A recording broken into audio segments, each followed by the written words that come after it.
Paix et joie, paix et joie, paix et joie, demeurez bénis dans le nom de Jésus, frères et sœurs dans le Seigneur, frères et sœurs de partout. Merci pour votre joie, merci pour votre amour, pour votre paix. Merci pour tout le partage que nous faisons et qui fait que nous puissions marcher à la suite de Christ. Alors ce soir, nous allons partager sur la peur. Alors le partage s'intitule « La peur amène l'action du diable dans ta vie et la foi amène celui de Dieu dans ta vie, c'est-à-dire l'action de Dieu dans ta vie. » Alors la peur est un sentiment que l'on entretient et qui fait beaucoup de ravages dans notre vie. Parce que la peur va permettre d'avoir des blocages, beaucoup de blocages dans les domaines de ta vie. La peur va être une porte ouverte au diable pour venir lancer ses œuvres dans ta vie. La peur est comme un visa. La peur, c'est comme une acceptation de l'action de l'œuvre du diable dans ta vie. Alors, bien-aimés, il faudrait que nous sortions, il faudrait que nous puissions sortir de cela et revêtir la confiance, l'assurance, la foi des enfants de Dieu. Est-ce que tu es d'accord avec moi? Alléluia. Alors, nous allons méditer le texte dans Matthieu 14, versets 22 et 33. C'est un texte que beaucoup de personnes connaissent. Matthieu 14, des versets 22 à 33. Je lis au nom de Jésus. C'est un peu long, mais il faudrait qu'on puisse le dire. Aussitôt après, il obligea les disciples à monter dans la barque et à passer avant lui de l'autre côté. Pendant qu'il renverrait la foule, quand il l'eut renvoyé, il monta sur la montagne pour prier à l'écart, et comme le soir était venu, il était là seul. La barque, déjà au milieu de la mer, était battue par les flots, car le vent était contraire. À la 4e veille de la nuit, Jésus alla vers eux marchant sur la mer. Quand les disciples virent marcher sur la mer, ils furent troublés et dirent « C'est un fantôme ». Et dans leur frayeur, ils poussèrent des cris. Jésus leur dit aussitôt « Rassurez-vous, c'est moi, n'ayez pas peur ». Pierre lui répondit « Seigneur, si c'est toi, ordonne que j'aille vers toi sur les eaux ». Et il dit « Viens ». Pierre sortit de la barque et marcha sur les eaux pour aller vers Jésus. Mais voyant que le vent était fort, il eut peur. Et comme il commençait à enfoncer, il s'écria « Seigneur, sauve-moi ». Aussitôt Jésus étendit la main, le saisit et lui dit « Homme de peu de foi, pourquoi as-tu douté ?» Et ils montèrent dans la barque et le vent cessa. Ceux qui étaient dans la barque vinrent se prosterner devant Jésus et dirent « Tu es véritablement le Fils de Dieu. » Alléluia, acclamons la parole de Dieu. Louange à toi, Seigneur Jésus. Alors, pour méditer un peu sur ce texte, il faudrait regarder ce qui s'est passé, c'est-à-dire Pierre qui vient vers Jésus-Christ, qui lui dit, tout le monde voit que Jésus est en train de marcher sur l'eau, sur la mer, et Pierre dit à Jésus, ordonne également que je vienne. Alors, c'est très beau ce qui se passe, parce que Pierre sait que par la parole de Dieu, si Dieu parle, c'est que les choses se mettent en marche. C'est très important ce détail. Donc c'est quoi? C'est le soubassement de notre foi et la parole de Dieu. La foi vient de ce que l'on entend. Alors ce que tu entends de Dieu, c'est ce qui va être le fondement, la base sur lequel tu vas miser ta foi. Amen. Alors il faut vraiment être réglo, il faut vraiment être attaché à la parole de Dieu. Qu'est-ce que Dieu te dit? Est-ce que tu sais même qu'est-ce que Dieu te dit? Qu'est-ce que Dieu dit de toi? Qu'est-ce que Dieu dit de ta vie? Et c'est très simple pour le savoir. C'est pas la peine d'être un grand spirituel. Il faudrait juste s'attacher à Dieu. C'est-à-dire avoir des moments d'intimité avec lui, prier le Seigneur, parler avec lui comme je parle avec vous en ce moment.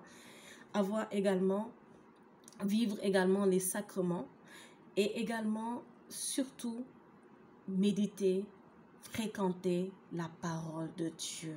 Parce que dans la parole de Dieu, il y a tout ce dont tu as besoin dans ta vie et dans la parole de Dieu. Alléluia. Alors, Pierre, à travers la parole de Jésus qui lui dit « Viens », Pierre commence à marcher sur les eaux. Alors, qu'est-ce qui se passe? La parole de Dieu nous dit, voyant que le vent était très fort, Pierre eut peur et il commença à s'enfoncer. Alors, dans l'Église, la représentation des eaux, la représentation de la mer, ça représente les forces des ténèbres. Alors, c'est comme si on voulait dire que Jésus est au-dessus de la force des ténèbres. Et ça, c'est vraiment une réalité. On le retrouve dans Éphésiens 1. Alléluia, que Jésus est la tête du corps et le Seigneur a placé ses ennemis en dessous. Jésus est à la plus haute place. Jésus règne, il est le Tout-Puissant, il est Dieu. Et le Seigneur a fait de ses ennemis son escabeau. Alléluia, son marchepied. Alors, Dieu, cette parole traduit que Jésus est au-dessus de tout. Jésus est le Tout-Puissant et il marche sur la mer, il marche sur les ténèbres. Il marche sur toute la puissance du mal. Alléluia. Et maintenant, Jésus dit à Pierre, viens, toi aussi fais comme moi. Amen. Et c'est Pierre même qui a eu ce désir-là. Alors, voyant que le vent était fort, il eut peur. Alors, ce mot est très important, il eut peur. La peur, mon frère, ma soeur, est une porte. La peur est une porte que le diable fait tout pour activer dans ta vie. Pour activer dans ta vie. Parce qu'il sait que sans cela, sans une porte ouverte, il ne peut pas entrer, il ne peut pas œuvrer dans ta vie. Alors, il fera tout pour faire que tu ouvres des portes. Alors, il y a plusieurs portes qu'on peut ouvrir dans notre vie. Peut-être nous en parlerons dans les autres partages. Mais il y a également cette porte vraiment importante, fondamentale qu'on doit connaître, déceler dans notre vie et vraiment fermer cette porte définitivement. Alléluia. Et la peur en fait partie. La peur est un visa.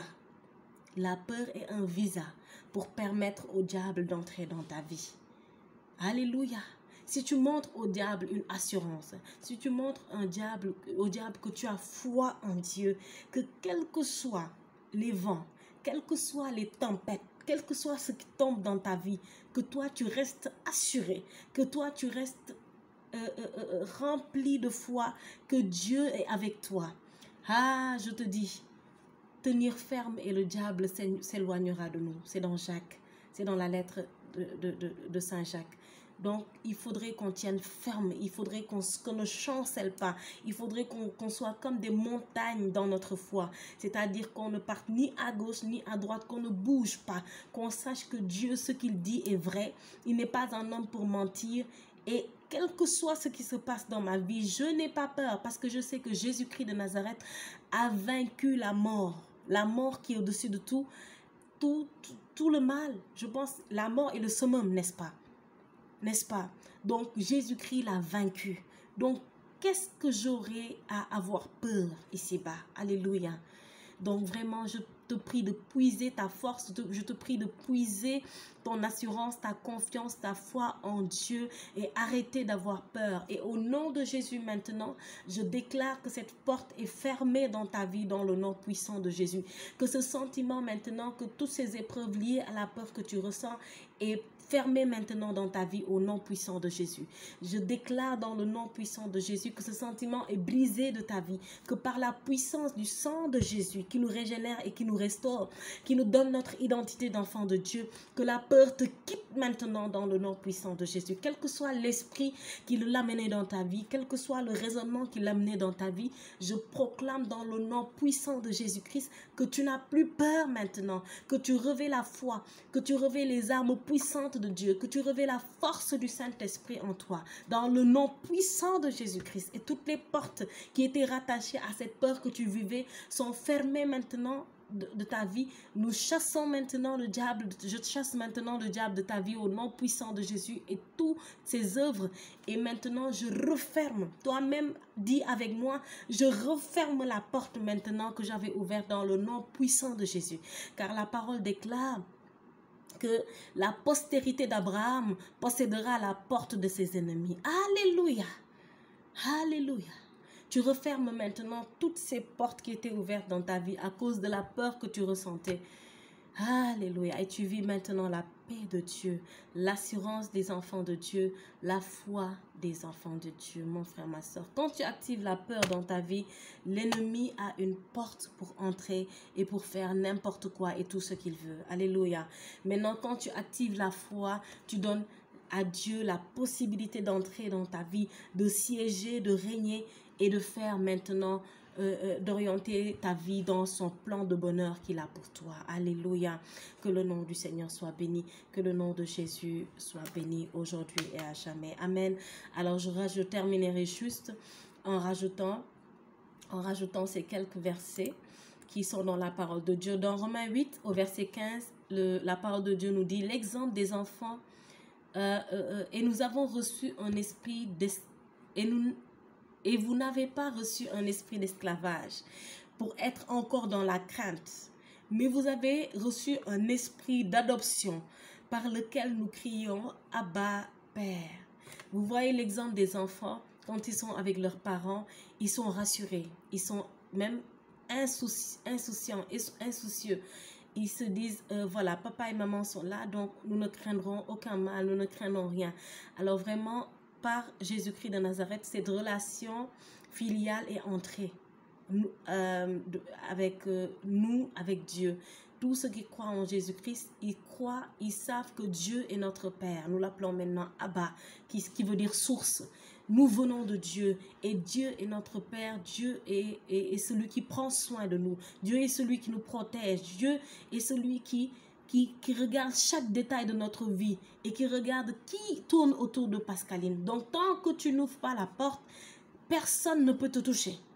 Alléluia. Donc, il faudrait que tu aies cette assurance et que tu chasses la peur de ta vie. Alléluia. Alors, dans Hébreux 13 au verset 6, c'est donc avec assurance que nous pouvons dire « Le Seigneur est mon secours, je n'aurai peur de rien. Que peut me faire un homme ?» Je n'aurai peur ni des attaques, je n'aurai peur ni de ceux qui vont dans les féticheurs, dans les marabouts. Je n'aurai peur ni ceux qui sont dans la sorcellerie, ceux qui sont dans l'occultisme, non. Parce que Dieu est mon secours. L'Éternel est mon rempart. L'Éternel est ma force. L'Éternel est celui qui prend soin de moi. Ça, c'est la parole de Dieu, c'est pas moi qui le dis. Hébreux 13 au verset 6. Alléluia. Donc, attachez-vous à Dieu le plus que possible. Et puis, vous verrez sa main toujours sur vous. Alléluia. Dans Pierre 1, dans la première lettre de Pierre, au chapitre 3, verset 14. D'ailleurs, même si vous deviez souffrir pour la justice, vous seriez heureux. N'ayez donc aucune crainte et ne soyez pas troublés. Donc, cette parole nous dit, même si nous sommes dans l'épreuve, même si nous sommes dans la maladie, même si nous sommes dans l'humiliation, même si nous sommes dans vraiment des circonstances qui ne sont pas favorables, n'ayons pas peur. Sachant que des fois, nous devons également souffrir pour l'œuvre de Dieu. Des fois, nous devrons également souffrir pour le royaume. Et même dans ces situations, n'ayons jamais peur. N'ayez pas peur. Le pape Saint Jean-Paul II aimait cette expression. Il le disait à chaque visite pastorale, à chaque visite, il le disait au peuple de Dieu. À chaque sortie également médiatique, il aimait le dire au peuple de Dieu, juste pour rappeler les paroles de Dieu qui nous demandent vraiment de ne pas activer cette clé qui est vraiment la porte ouverte au diable dans notre vie. Alléluia. Et je finirai par ce verset 1 Pierre 5 au verset 7. Déchargez-vous sur lui de tous vos soucis, car lui-même prend soin de vous. Alors, même si tu as des fois des doutes, même si tu as des fois des soucis, hein, dis ça au Seigneur. Comme ça vient, dis ça au Seigneur et lui, il prendra soin de ton cœur. Il prendra soin d'enlever ces soucis, ces tracas de ton cœur et de faire reposer sa paix sur toi. Que le nom du Seigneur soit béni, que Dieu soit glorifié dans notre vie. Et je finirai par ce cantique merveilleux de ma sœur, la chantre Madolina. Alléluia. Mota samanyabot, mom la kodenke, samalige, mom la ko dénk sama wérgu yaram ma dénk koko samay aajo amul ragal Yesu moo koy gérer amul ragal Yesu moo may sàmm amul ragal Yesu moo koy gérer amul ragal Yesu moo may sàmm